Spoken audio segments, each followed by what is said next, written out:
I think it's interesting that you're here today because I think why don't we kick it off with the government shutdown? Right.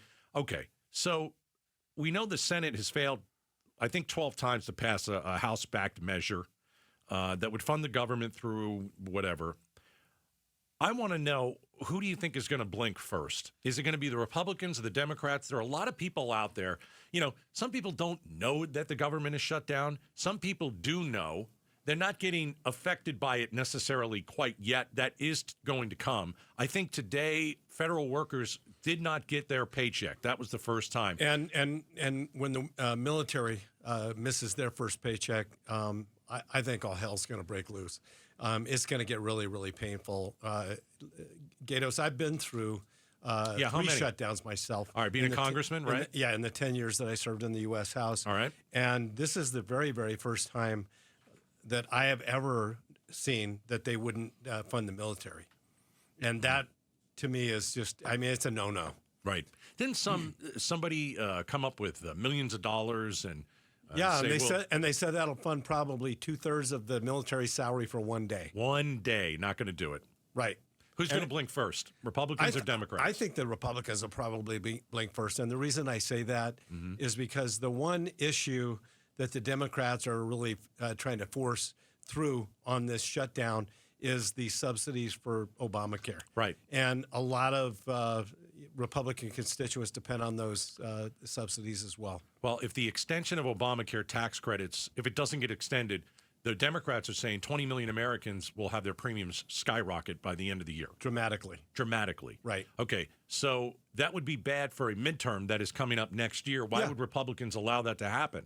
Well, that's why I really believe that it'll be the Republicans that probably blink on this one. But the Democrats were crazy to do this in the first place. As you remember, to do what? To basically force the shutdown, because the Republicans passed a clean CR, which basically funded the government at Biden level funding. Okay.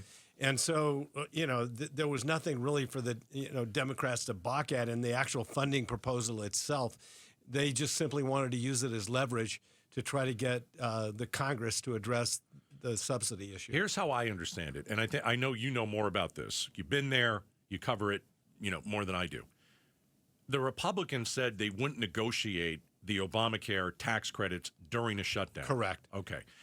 And they said, they said this to the Democrats, we'll do it after the shutdown is settled. And the Democrats don't believe them.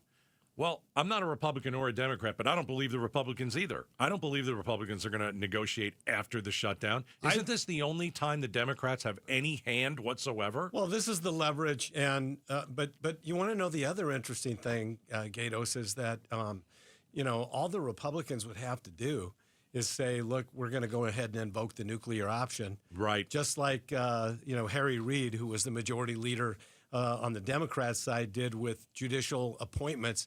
Just say, we're going to invoke the nuclear option on budget bills. Right. And that sets a precedent, though. It does set a precedent, but in a way, I mean, if it wasn't for Kyrsten Sinema and Joe Manchin, they would have overturned the filibuster basically for the Green New Deal.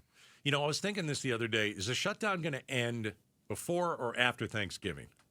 Well, I think it has to end before Thanksgiving. Again, a lot of people tell me that they think it could go on until the end of the year. I think it may. But the big problem is, what kind of travel goes on during Thanksgiving. Right. And as federal workers continue to miss more and more paychecks, I think you're going to see more and more air traffic controllers and more TSA personnel that don't show up to work. I was thinking about the TSA yesterday at Sky Harbor. They're not getting paid. Right. And the air conditioner was out in Terminal 4.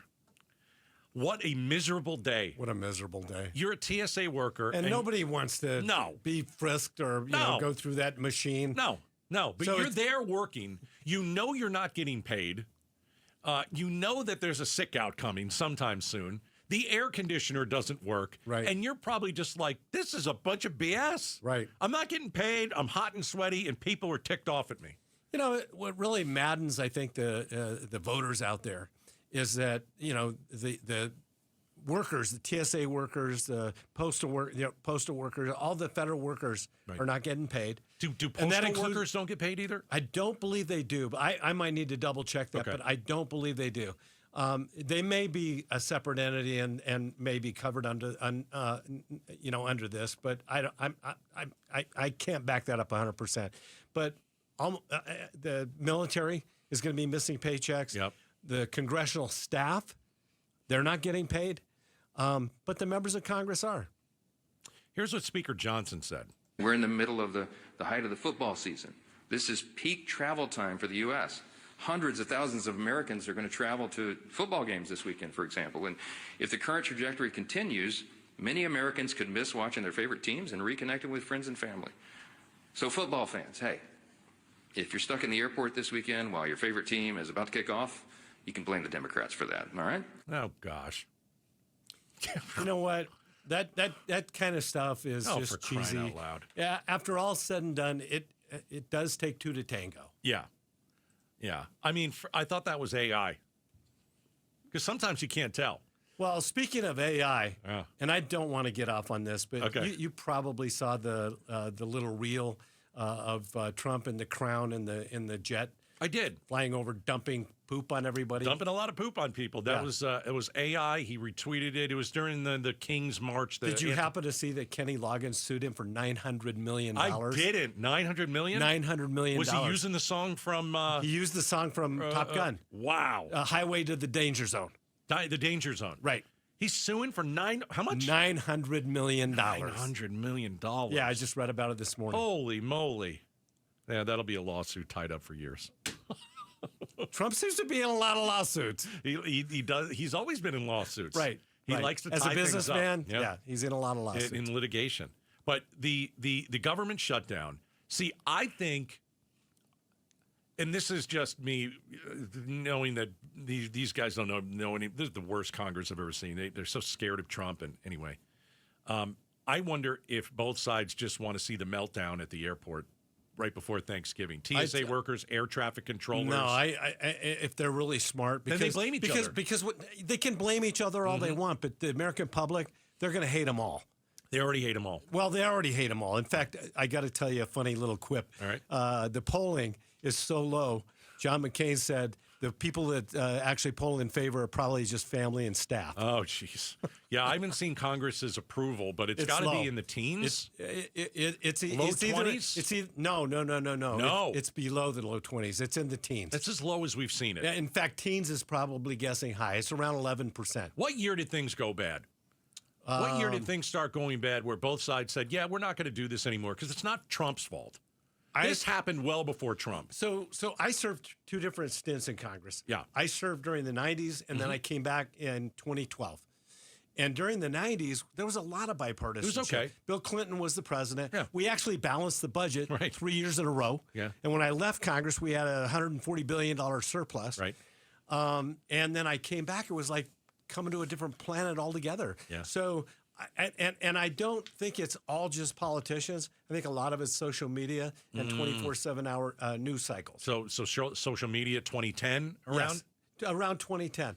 And it got to the point where the base really demanded that you didn't cross over and help the other side in any way, shape, And then or Trump form. The amplified base. that. Yeah. Yeah, He and saw it and amplified Not just it. Trump. Obama did a lot of that too. I think that's fair too. And, You're right. in fact, Obama acted in a lot of ways. I see a lot of similarities in personality between the two of them. Between Obama and Trump? Yes. Give me one similarity. Well, when Obama, Trump loves to use executive orders. Right. And remember when Obama said, "I have a pen and a phone"? Yes, he did. I do remember that. Mm-hmm. That's exactly what he was talking about, Yeah, it's executive orders. order, right. And he acted like a king, Yeah. very much like Trump a king. amplifies it so much. That's he right. wants it to be. He wants to amplify it. Every president relies on the excesses that the last president has done, Right. and then does more. And it's been going that way. And Congress, shame on them. Shame on them, because they're basically just allowing it to happen, giving up their constitutional authority to the White House, and it's wrong. Thanks for watching Outspoken with Bruce and Gaydos. Tap to watch more from KTAR News and click the button in the middle to subscribe.